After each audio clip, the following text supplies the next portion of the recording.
Колко години вече си на сцената? Ами вече ще стане 50 години. А как разбра, че ще станеш актьор? Ами разбрах още в гимназията от тая учителката си по немски език. От кого? Учителката си по немски език. Защо? Тя много му обичаше, понеже аз правих майтапи в клас и тя викаше: Калоянчев, молите се, напусти ми класа, нямайте пишосъствие. И аз си няма да ми пишосъствие. И тройки, четворки. Добре, накрая на годината, последния срок дойде един мъж, учител Георгиев. И веднага, като разбра колко знам, двойки, и трябва да се ява на поправителен изпит. Приех малко стая сега, аз поне не знам, че нищо не знам. Намерих един приятел в театъра, аз живея на 10 метра от театъра. Бат Данчо се казва. Викам: Бат Данчо, ти живееш заедно с този учител по немски език Георгиев. Кажи го 2-3 лафа да ми даде изпит да ме врача. Вече му кажа. Той му казва: аз независим от това, сутринта рано, 7 часа пред къщата му. Седим и чакам. Излиза той, и аз: гутен даг. Гутен даг. Той: какво става, бе? Ами, аз днес имам изпит при вас. Какво? Викам, така, нали, Бат Данчо, викам: обади ли ви са? Каза ли той гутен даг? Каза, вика, всичко наред. Викам: хубаво, не го не знаеш този език, толкова години си го учил, бе. Викам: знам го, бе, да не му объркате. И явявам се, аз виждате, личите, взимам аз едно личи, пада се 10 реда от една книга да приведа, биографията Шилер да каза и глагола ген да го спрегна. Кой глагол? Ген. Гинги-гиганген. Взимам аз сега, дава ми той един речник, търся, гледам другите момчета, влизат и влизат, държат изпита, аз още търся първата дума. И повикам: господин Георгиев, тогава господин, това беше 46-та година, на някои хора викахме господин. На други другари. На други другари. Да. Викам: господин Георгиев, той речник, викам, не е пълен, бе. Викам: как да не е пълен, бе? Даде ми един друг по-дебел. Ако той не е пълен, ще дам един друг още по-голям. Дай, той търсят, няма, ма. Вика: дай да един какво си направил. Взема празеница. Значи, вика, на първия въпрос 2. И така високо го казва, че не двамата, те знаят немски. Той един е учител по рисуване, другия е по гимнастика. Те си четат вестници и списания. Те не знаят немски, само Георгиев знаеш. Такива беха годините. Това 45-та, 46-та година.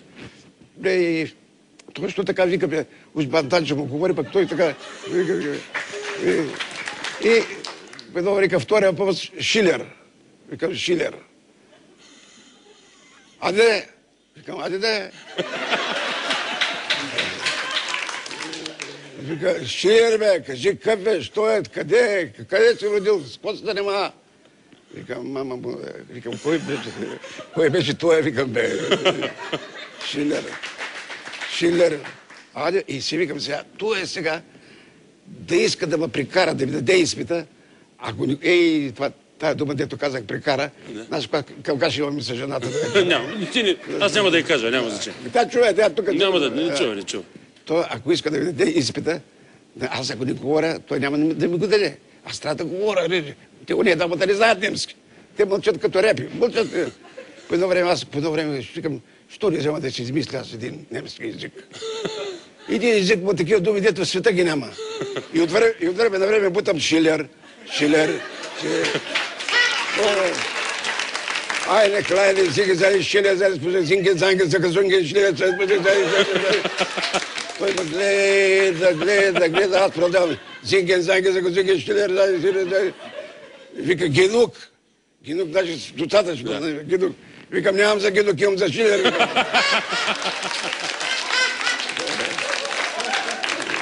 Имам за Шилер. Абе, спри, бе! Удари по чена, вика: спри, бе! Вика: беше изправа, има още 2-3 реда, викам. Сега гледам го, мисли, какво да ме прави? Мисли, по едно време вика: третия въпрос. Кой имаш? Викам: глагола ген, да го спрегна. Аде, ген.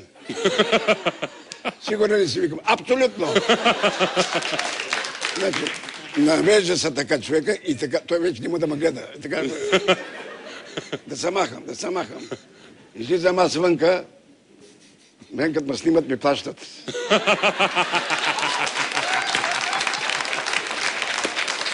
Той работи при нас. добре, работи при нас, може. Добро момче, много наш човек. Да. Добре. Излизам и го чакам вънка. Час не мина, два ли, колко мина, излиза за той и аз подирам. Господин Георги, той като бургазлиите имат един лав. Викат въ. Той като поведе, вика въ. Вика, какво правиш тебе? Вика, какво да прави, нали, Баданчо, ви се обади да ми дадете. Абе, говориш ти, гледаш, слушам те, нищо не разбирам, бе. Добре, викам, да не би да съм го забрал този език, какво става с мене. Викам, колко ми писа? Колко ти пише, бе? Писах ти едно 3 да се махаш от главата ми. Добре, викам, да, ти кой ще прави сега, бе? Аз стоям, викам, казармата, викам, в ЖП училище, ще фана занаят, викам, така, викам, ще изкарам казармата. Ти си луд, бе. Стани артист, бе. Ти беше така нахален, като артист, вика нахален, вика, бе. Един артист, вика, трябва да умей хубаво да лъжи и да си вярва на това, което говори. Ти го имаш това нещо. Един артист и в лъжата, вика, трябва да си вярва, за да го повярва, вика, и публиката. И така направих. Не отидах в ЖП училище. Коя беше тази тъжна роля, дето искаш да изиграеш, този тъжен монолог? Той е от кабарето. Кабаре номер 2 имаме сега. Той е на Любчо Певски. Ако искаш, мога да го кажа веднага. Заповядай. Безбройни са световете кръговратности, в които се вре човек и своя си живот. Докато е малък човек, стига да протегне ръчичка, да се усмихне или просто да каже мама и всички го трупат с похвали.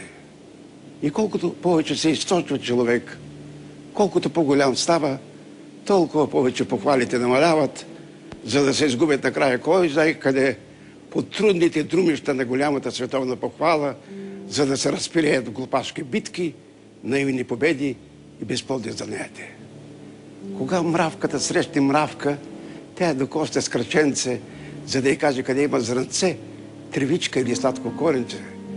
Кога се срещнат две пчели, те танцуват разни танцове, за да се съобщат къде има повече цветни прашец. А ние, людите твари, уж умни и разумни, все тичаме налякъде. Все ни остава време за човешка приказка, за крехката радост от окуражителен поглед, за един единствен луч на взаимно разбиране и топлинка. А колко радост може да бъде, дами и господа, ако се поспрем за малко от тая непрекъсната гонитба на наивна слава, власт, богатства, ако проумеем глупотията на това неписано ръкна сам, ръкна там, ако ще се спомним, че тичащите човек не само трудно диша, но и трудно се смее, че дори влюбените, кога се целуват, се спират на място. Лъжовен е този свят, господа, лъжовни са хората. Но най-лъжовно е времето. Чака то човекът да захласне в нещо красиво, в влюбени очи, румен залез и хоп, търго бръчка на лицето, ръска на душата, бяло му плисне в косите, залепи му печално устни. Какво се викате, а? Калата какви ги приказва, колко е нещастен. Нищо подобно, млади хора. У мене няма боязън. В тялото на всеки един от нас има толкова много фосфор, че от него могат да се направят 2000 клечки кибрид. Представете ли си какъв огън ще бъде това? А ние какво? Тук драснем клечка, там драснем клечка и накрая последната догаряща клечка лекичко пада в пребръзналите ръце на стария човек.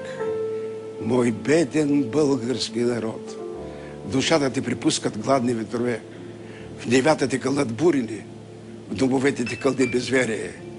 Мой нежен и раним български народ, надарен и търпелив, лъган и ограбен от светове интереси, от чужди съветници и свои безбожници. Мой нещастен български народ, ние, твоите чада, където и да се намираме, граничим с България. И на тая граница битичари няма. На тая граница стои нашата съвест, нашата доблест, нашата толерантност, гробовете на тия, които са били преди нас и люлките на тия, които идват след нас. Мой нещастен български народ, заради страданието ти поклон. Уважаеми дами и господа, когато няма хляб, има една стара приказка. Имало едно време един дядо и една баба. Когато няма сол, има сълзи. И от тях ще я добием. Но когато няма вяра, тогава е страшно. И когато нямате хляб, аз ще ви обичам. И когато нямате работа, аз ще ви обичам. И когато се чудите как да свържете двата края, аз ще ви обичам. Спомнете си, че някой някъде ви обича. Тази страна ви обича, слънцето, небето, цветята, горите, полята, морето, че България ви обича. Млади хора,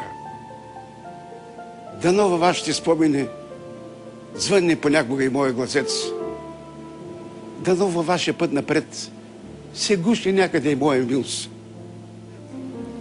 Дано когато ви е доста тъжничко или веселичко, си спомните за оня стар господин, който в късните дни на есента на своя живот дойде при Слави Трифонов.